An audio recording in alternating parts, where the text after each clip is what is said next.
We turn our attention to 2 Samuel chapter 8 this morning. And we find that David had to continue with more wars. This is one of the reasons that God did not allow him to build a house. He is going to be busy battling. He's going to be busy establishing the kingdom of Israel. And so you begin to see where these battles began. Sometimes we think when a victory is over, there's no more battles. Well, there's always battles that are going to be going on. Even in our own personal life, when we win a victory, it seems like we have a calm, and then here comes another battle that we have to contend with. Over there in Romans chapter 7, the Apostle Paul said that he had a war within himself. And because there was this thing within him that kept on raising up, trying to get him to bow to the Adamic nature rather than God. And so this battle we all are faced. I'm faced with it, you're faced with it. Because even when we think we're doing okay, the next day, wow, here comes something else we have to deal with, and mainly it's ourselves.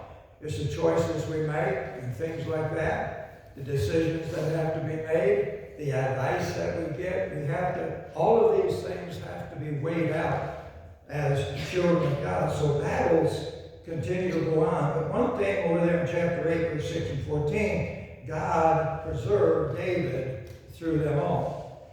Now, one thing I need to remind us is David is God's man. Okay? David is God's man. In the business world, in the military, rarely do you find them picking a phlegmatic, sanguine melancholy. If it was reversed, they would pick them in a minute. Because a melancholy can figure things out real good. They're good at that. They make good accountants and so forth like that. They got a brain that they can figure things out. But not a phlegmatic and not a sanguine. Now, if you have a phlegmatic, he's more prone to take his time, weigh things out, but his sanguine side is going to constantly get him in trouble. That's why when we become interested to the temperament or dispositions that we're in, we realize that there's parts of us that we struggle with, and with these parts of our temperament, we struggle with each other. Because if you have a temperament like I do, I'm not going to like you. I'm not going to like you at all. Because every time I'm around you, I see myself. Now, when I study David, I see myself. And so, when David's going through all these struggles, I realize I have the same temperament, and I go through the same struggles that he does. And so, that's my value of understanding and studying David. But these positions, they will not put a person. Remember, Jesus told his disciples, the Gentiles do things this way. You're not going to do it that way. I ask you to remember again that it's God who puts in those positions that he wants his church to do so the people will mature and become great in his sight and in the work of the ministry. It all comes down to God doing the work. So we can sit back here and we can look at David and we can see all of his flaws and all these things, and then not stop and think that God's in control. Because God is looking at his heart. He's not looking at David as old, because he knows that David is going to make mistakes. When I was studying and I was getting a handle on this election stuff, Predestination Coordination, and what they were saying about God has put certain people in situations, God's made people evil, he's done all this thing, and that's our problem. No. Our Adamic nature, and Satan is the one that interferes with God's plan. It always has been that way. And so God in the church takes saved people who have literally set themselves himself going through the waters of scriptural baptism to become instruments in God's hand. But every one of us need God's help. Each one of us need to learn from each other our weaknesses and our strengths, that we can adjust and we can mature as we go along. And that has always been God's plan. So even in this, when you study and get acquainted with these temperaments, a chloric will not make a good Sunday school superintendent, nor a vacation Bible school superintendent. They won't do it. They have a tendency to force feed. They have a tendency to drive. And you can't do that. You have to lead. And that makes a lot of difference. So when you get acquainted with these things, you look at David, and even though he's phlegmatic, sanguine, these two areas gets him in a lot of trouble. God's in control. And while God is in control, he's going to use that individual, and that individual knows their inabilities, will create a staff that he can depend on. And David did that. When we get further along in these studies, we'll find out the staff that David created, that David brought forth. And one of them was mainly in his military work, military leaders. This was made him able to do the fighting and to get the victories with God working behind the scene, because these fighting men knew exactly what they were doing.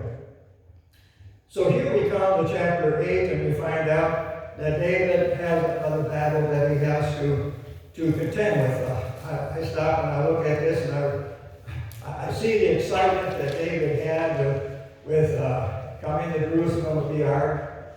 I see David, when Nathan comes, after Nathan and David agree that David can build a house, but then God changed Nathan's mind.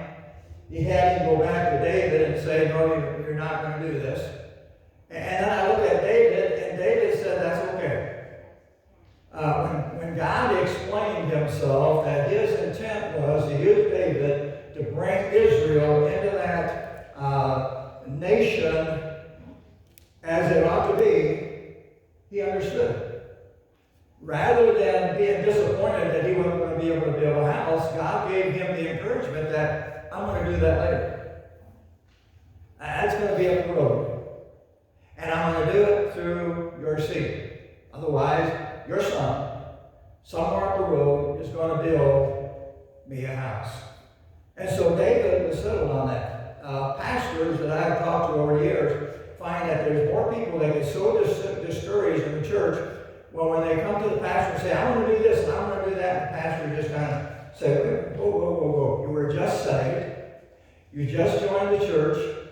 You're excited. You want to do things, but you're not mature enough right now to do what we want to do. And preachers have seen this happen time and time again, that somebody rushes right into something, and then the pastor has to come along, the church people have to come along and fix things that went bad. All because of enthusiasm. Okay, enthusiasm is good, just like we found out desires are good. But you have to follow through and be mature in these things. My pastor explained that to me when I was growing up.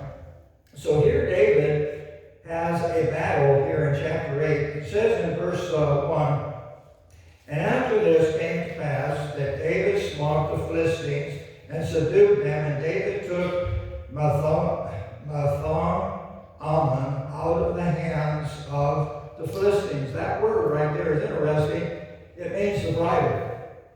Now, if you can get the picture, we're not studying all the historical things pertaining to what's going on. We're focusing on David. But look at David. David went in here and he took that stronghold. He took Gath. He took the surrounding areas of Gath, and that's what this name is all about. But it also meant that he took the bridle that leads the horse away from them. Okay? Well, what we're seeing is David defeated the Philistines. before their own eyes. And they became servitude to a certain degree. Later on, they're going to surface again, but that's another story. Another interesting thing here is when you look at this, it goes on and it says, and he smote mold. He smote mold and measured them with a line, casting them down to the ground, even with 2 lines, measured he to put to death. What David did is he had a military might. He took 2 of his men, Abishai and Joab, and David had 3 groups of military personnel. Anytime that they would go into battle, they always had a plan. And usually Joab was the one who sat down with the paperwork to come up with a plan. One group would move in, that was a line. One group would move in, another group would move in this way, and when that happened, David would come in through the backside to conquer whatever they're up to. So they had a strategy that was just amazing when we look at that. So he smote mold, and then we go on and we find out that David dealt with Hadarezer. Now, it's interesting because this individual seems like he was the one who was leading up all of these battles. Okay? All of these battles. David pushed him clear over to Euphrates. I don't know if you remember over there in Genesis where God had told Abraham that he was going to give him a land grant, and that land grant was going to go clear over from Egypt to Euphrates. David now has moved his military and conquered clear over to the Euphrates. But the thing of it is, it's not going to hold. Now he's getting the land grant, but he's not getting all that ought to be. So he backs off a little bit. Even Solomon was not able to secure all that. But we find that David went clear across it. Now, when you follow this, you find out what David gained in these territories in Genesis 15:18 with Abraham. He accomplishes were great. 1,700 horsemen, plus chariots, 20,000 footmen. And David hamstringed the horses. Now, I had a little problem with that because I had to go and do a lot of research because David did not show the characteristics of being cruel to an animal. And so when some commentaries say that he went in and he cut the hamstring on one of the horse's legs, so the horse would be lame. Okay, and never be able to be used in battle again. Okay, that could be true. I don't know. I'm going to leave that up to you. Commentaries say that. There's another side of it is that he went in and dismantled and destroyed a good chunk of their chariots. And he kept 100 to himself. David kept military equipment that he secured for the benefit of his battles as well. So there are things that when you read and you don't understand, you just back off and say, okay, Lord, I don't understand this, but I'm just going to kind of settle down and realize there could be a maiming of the horses, but it could have been the chariots themselves that he dismantled, so they would not be able to use those back in battle again. And then you go on, and David now is confronted with Syria. Now, if you look at verse 12, we add Ammon also to the list. I ask you 2 questions right here. When you deal with Ammon, who are you dealing with? When you're dealing with Moab, who are you dealing with? When you deal with either one of these people, who are you dealing with? Anybody tell me? You're dealing with Lot's people. Remember the deal with Lot and his 2 daughters? And they raised up seed. Okay. So what we're doing is, if you're not careful, you look over here and you see relation. Family relation. Are you following? I want to ask you another question. As a Christian, as a believer, and identifying yourself with the Lord in scriptural baptism, become involved in church, how much static have you gotten from family? How much static have you gotten from family? You see, in the picture, God shows us things. You see, we are more prone to study doctrine, which is good, because we are to do that. We are studying the life of Christ, and that's good. Okay? It's good to get down on these things, but what about these in-betweens? What about the things that show us about ourselves? What about these little areas that shows us about our families attacking us, not having anything to do with us? My wife's got cousins over here in Sawyer area. They won't have anything to do with us. You know why? I'm a preacher. We remember when all that separation started taking place. It was uncomfortable. Now, they're visiting my granddaughter. My granddaughter knows something. My daughter knows something. They're not on what you call an even fellowshipping ground as family, but they won't have anything to do with us. So what I'm saying is that if we get the picture in our mind, don't get bad down with if your family rejects you, if your family irritates you because they're attacking you or they're saying things about you and your walk with God. Don't get worried about it, because all of this is in there. God just simply says, keep your eyes on me, follow me, and I'll take care of this. And so David had to deal with these two groups of people in these times. Okay? Then you find out that in verse 7 that this man had supplied Syria with many shields of gold. Okay? To go into battle. So look at all the things that David was accumulating for his benefit. But if you go on and study this thing, he turned right around and he gave God the biggest portion of it. Biggest portion of it. You see, no matter how you look at David as far as the weak side, the other side, David loved God. And even though God told David he couldn't build a house, David said, well, I can supply the means. And so you see all of this, that David is supplying the means for God's work as they go along. And that's why we have to be careful not to judge by outward appearance, but judge by the heart. And I'll be honest, I can't look in your heart. You cannot look in my heart. You can't see what's really in there. All you see is what you see. Okay? And sometimes it gets irritating, doesn't it? Okay? So we have to be very careful in what we do. The next section is verse 15 through 18. It's interesting that David knew his inabilities.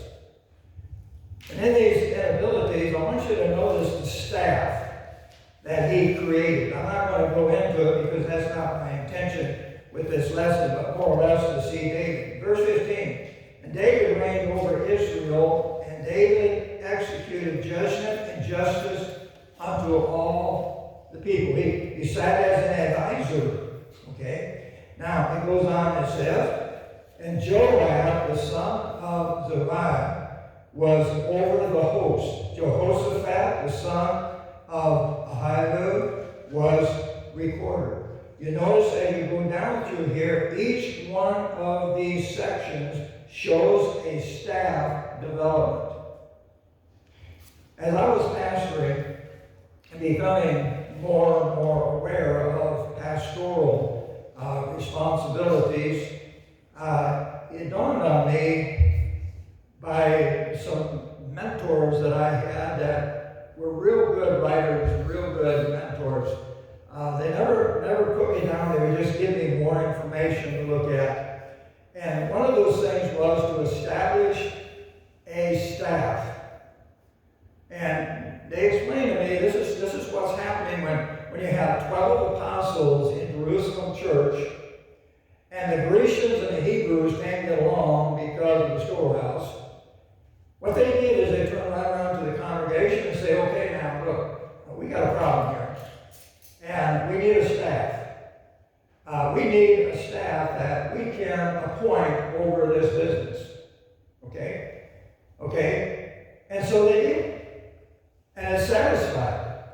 And the reason of it is because the apostles were set aside to wait on tables, to take care of you, hand out the food, distribute the food, so forth like that. And he said it's not good for us. Well, what we need to be doing is praying and studying and maturing you. That's our responsibility. This is what we're supposed to be doing. And so when they did, they appointed 7 men, and I ask you to remember, they were filled with the Holy Spirit. They were men of faith. And so when you look at these 7 men, it's amazing when you look at them and follow them through the scriptures. It doesn't give us all of them, but it gives us some of them to show us that God was really working with these individuals. So what I tried to do is I tried to establish a staff. A staff that we could get together and we could pray over matters of the church. We could lay out and we could look at all the things that we need to look at and then present the church a good case work to what needed to be done. When I started doing that, I started getting backlash. Backlash. People were saying you're just trying to create a, what do you call it, a clique. You just want to get a staff that you can ramrod your things through the church. I was getting things in the mail. Nobody was signing their names to it, but I get things in the mail. Gigs and gouges. And it hurt. Because of my nature, I don't like rejection. And I was being rejected, and these things were hurting me.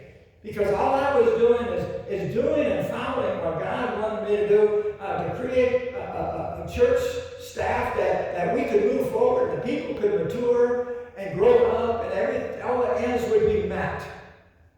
People said, no. All you're trying to do, and so now it's come down to a one-man man. Preacher's in charge of everything. Now we got 2 deacons that they get together. But sitting down and praying over and looking to God for advice and direction. Notice even in here, he had the priest right here in verse 17. He even had them on staff. He blew it back here when he took the ark, went and got the ark, remember? Because they forgot. Then he went and got a hold of the priest, pulled them all in and said, where did we go wrong? And they said, this is where you went wrong. They went back and studied the document. They should have been studying it before. The king was supposed to have a copy of that document, the law, so he would know. If anybody in the church that ought to know is the preacher, right? When you get a staff under him that he's mentoring and showing what God says, and you have the Holy Spirit as the administrator behind him, look at these great things that can be accomplished. Amen? Amen. So you see, you have many overwhelming pictures that when we study the Word of God, we can put them in. And I thank the Lord that when I went to the seminary, it was a seminary that gave me the tools, the colors, that I could paint pictures in my mind. I get into people's skin. I get into what makes them function. I get into situation ethics. I get into all of these things. And I look up to men that write about these things.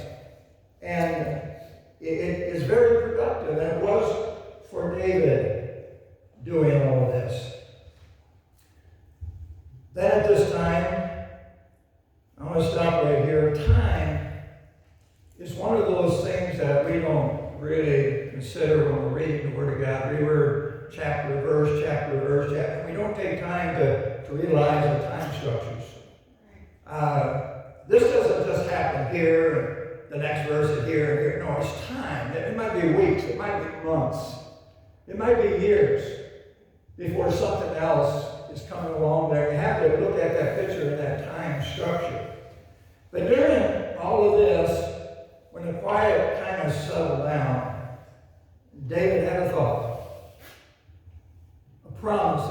had made with Jonathan. It says that David, put down here, David made good a promise, 2 Samuel chapter 9, verse 1 through 13. We will not find this listed in 1 Chronicles. You won't find it over there. But you will find two things about Mephibosheth. In 1 Chronicles 8:34, 9 and 4, he had another name. He had another name. Marib-Baal. Now what that meant is he's opposed to Baal. The reason for that is because Saul had a concubine whose name was Rizpah, which we'll find out later on, had a child. You know what they named that child? Mephibosheth. So what happened is there was a name change just to throw light on this isn't the same one of Saul. This is Jonathan's son. Go back and think with me of Jonathan. Notice what he had to contend with his dad, and notice his relationship with David. He didn't want anything to interfere with that relationship, and he did everything to mend the breach between Saul, his father, and David. So you see in Jonathan a heart of decency and honor and respect. And so now when his son is named Mephibosheth, he says, no. He'll be known here, but then over in Chronicles, you find his name is changed. Because the historians brought that out, and the real meaning for it, they didn't want him to be identified with Rizpah's son. Okay? And so it's very interesting when you look at these things. The reason the change was that he could not be identified with Saul's son of his concubine, 2 Samuel chapter 21 and 8. It seems as though Saul's son had to do with Baal or idols. Jonathan wanted people to know, and the writers over here in Chronicles wanted us to know, that Jonathan's son was not given to idols.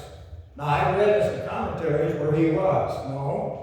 No, because of the change in name showed that he opposed idols, not gave in to them. The other one, Saul's son, did. And that, of course, brought some problems to that household. David had promised Jonathan in 1 Samuel chapter 20, verse 12 through 17, that his house would be safe. So David inquired about Saul's house if there were any still alive. He was informed about Ziba, a servant of Saul's house. Ziba informed him about Jonathan's son Mephibosheth, who was in Lo-Debar.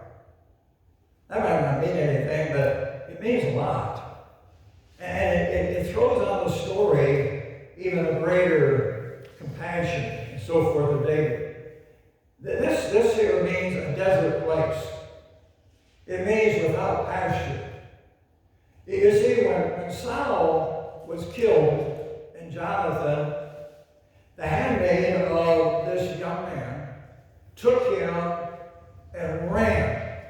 Because the first thing, when battle went south, the tribes of Israel just dispersed. Because the enemy would come in and conquer those places.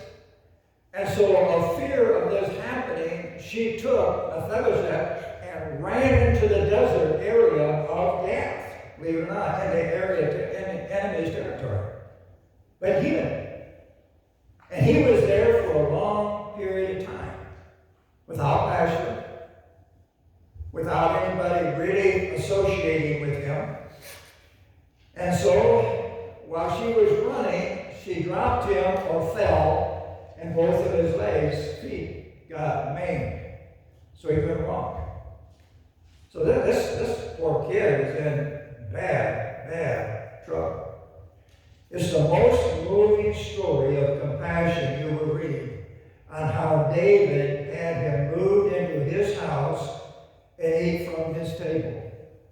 Matter of fact, if you study the story, you'll find out that he even had a son. And David made sure that he took care of him as well.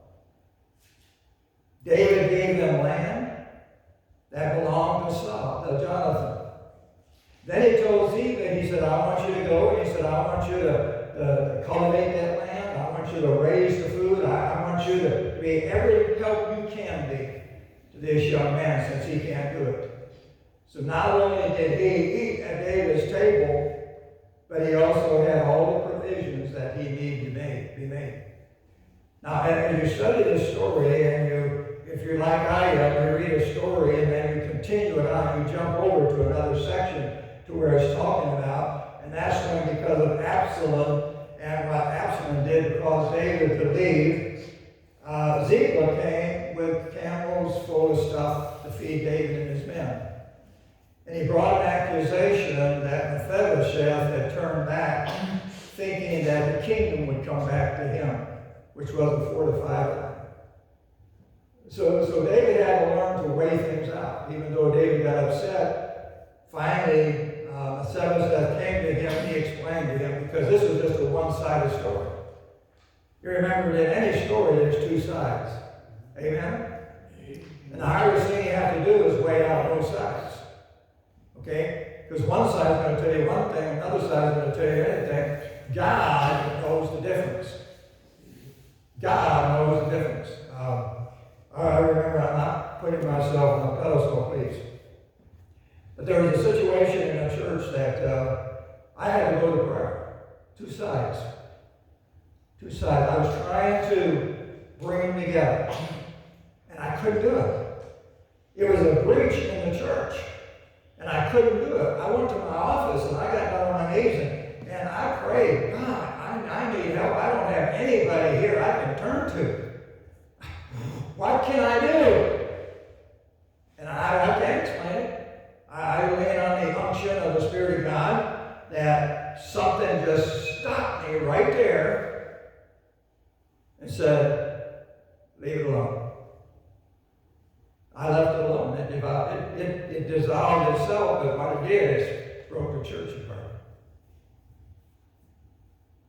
And that's one of the saddest things a pastor is ever faced with. Because you have two stories that impose each other that's going to tear the church apart. Now the church belongs to one of the families. And it's a family-controlled church. But I ask you to remember, God. Larry always says, but God. And how true that is, but God. God knows. We don't. And so there's times that when you pray, God might say, just stop. I'm not going to listen to this right now. Don't do anything right now. Or he might give advice through the word. And that's the thing when you're praying and you're seeking, you're using this. And God, many times I've opened the Bible while I'm praying and I'm seeking, and all at once I look down and there it is. It's amazing. You can't outdo what God says and how he does it, even though you don't understand it. A lot of people have never experienced that, and they think you're a little crazy when you start speaking about things like that. I think this is where David came in to a lot of degree. He had good advisors. Okay? Any comments at this time? Any comments at this time? Brother Johnston? Yes, thank you. Listen, correct me if I'm wrong, but you probably will get to this. The picture of what David shows Jonathan.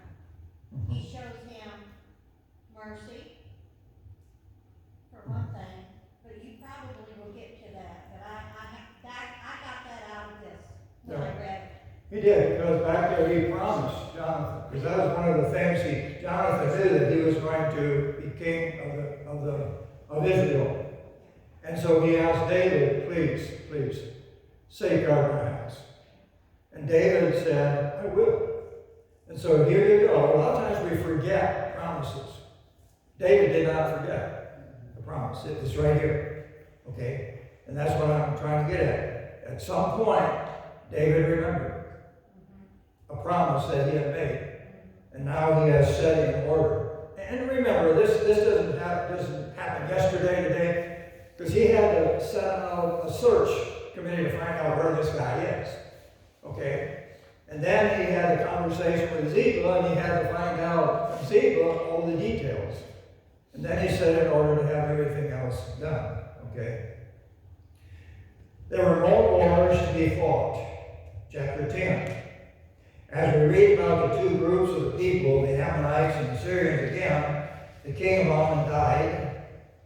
David had a victory over them. They put them into servitude. But now he has died, and David has turned right around and sent a couple of his men down there with some gifts of compassion. It's like going to the funeral and taking a memorial card, a memorial gift in honor of the individual. Well, when the servants arrived to take and give him the gift, one of the men let me get over here, get his name, Haman, told him, he said, these are spies. These are spies. You know, sometimes you'll do something good and a backfire. Okay? So this individual here that told the king that these were spies probably had an in for David. Because remember, David had conquered them. And that didn't go too well with some of the people, especially those in position. But they buckled down, but now the opportunity came to make an accusation that was not true. And so it goes on, it says that in verse 3, and the princes of the children of Israel said unto Haman, their Lord, thinkest thou that David doeth honor thy father, that he has sent comforters unto thee? Has not David rather sent his servants unto thee to search the city and to spy it out and overthrow it? Wherefore Haman took David's servants, shaved off one side of their beards, cut off their garments in the middle, even to the bucklets, and sent them away.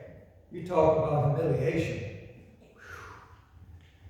I put down there, I don't know if I put it down here. You don't mess with a person who is a phlegmatic, sanguine melancholy, who smells something fishy. These men came back and told David what went on. And of course, David got upset. That's that melancholy. Remember, you have strengths and you have weaknesses. You have all four of the temperaments, but you have two majors that are controlling you as an introvert or an extrovert. Then down the line here, you have a couple of others that just kind of float along. They will surface and they will help you in some degree. And it's amazing that when the Spirit of God comes into an individual's life, if they have the weaknesses and they're living in the weaknesses, the Holy Spirit will enable them to start living in the strengths rather than the weaknesses. And that's the beauty of getting acquainted with the temperaments or the dispositions in which we have. So David got upset. David's two generals were fighting him, and they developed maneuvers beyond their adversaries' capabilities. The Syrians may have 33,000 men, but not for the like of David's generals and strategy. On the other hand, when the battle is over, don't team up with someone like Hadad Ezer. It won't work. Hadad lost those that would have been his backup, but now they serve David. So you see the accomplishment, and you have to look at it again. God is back here in the picture, developing the picture that we can see that this individual is constantly developing war against David. And David took care of it. But here you find one of the main reasons is when you rile something up, you better stay out of the way. He riled David up. And David set an order by using his men to develop a strategy to bring this thing to an end. And he did. Took everybody into servitude, and even though this guy tried it again, nobody listened to him.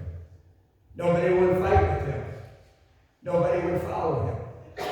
Because God was in this story just like anything else. So it's amazing when you take, just kind of step into the picture and put yourself in there and look at all sides of this picture, just like Susie said with the compassion of David with Jonathan, there it becomes alive. And there's so much you can see that normally you won't. Next week we'll start in the calamities of David's wrong choices. There's something about the human makeup, especially when you get into temperaments, that when a calm comes along and you're sitting at Zion at ease, trouble can come into your house. And it's going to come into David's house big time. And you're going to take, at this time, if you want to, on your nose, just put a slash that everything is going to go solid from this point on.